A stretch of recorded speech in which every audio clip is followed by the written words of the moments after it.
আপনারা সবাই জানেন জিএমকে স্পোর্টস সোনাইদা সারা বছর আমাদের সঙ্গে থাকে এবং আমাদের 30 তারিখে যে ট্রায়ালটাও আছে তার জন্য যে আমাদের 10টা বল লাগবে, বল দেখতে পাচ্ছেন সোনাইদার তরফ থেকে 10টা বল গিফট। এবং কালকে আমাদের প্রেস কনফারেন্স আছে কলকাতা প্রেস ক্লাবে, এবং তার জন্য আমরা যে 4জন থাকবো তার জন্য সোনাইদার তরফ থেকে এই গেঞ্জিটাও থাকছে।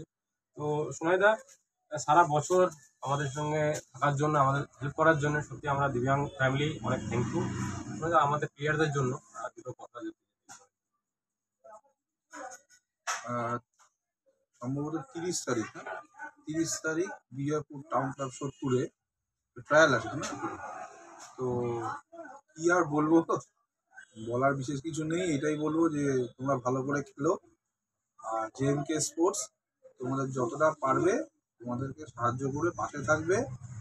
আর আরো এগো, ভালোভাবে এগো, যাতে কিনা তোমরা যেভাবে খেলার চেষ্টা করছো যাতে কিনা এই খেলাটাকে আরো সারা অল ওভার ইন্ডিয়ার বুকে নিয়ে যাও, চেষ্টা করো বাইরে খেলার, যাতে কিনা তোমাদের মানুষ চেনে আরো। আর আমি সবার কাছে এইটুকু অ্যাপিল করবো যে এই ছেলেগুলোর পাশে দাঁড়ানোর জন্য। অনেকে হয়তো টাকা পয়সা দিয়ে সাহায্য করতে পারে না, কিন্তু যে পাশাপাশি এর পাশে থাকাটা, ফিজিক্যালি থাকাটাই অনেক বড় ব্যাপার। তো সেটাই আমি সবার কাছে এইটুকু অনুরোধ করব যে ওদের পাশে থাকুন, ওদের যতটা পারুন সাহায্য করুন। এই বলার আছে। Thank you so much.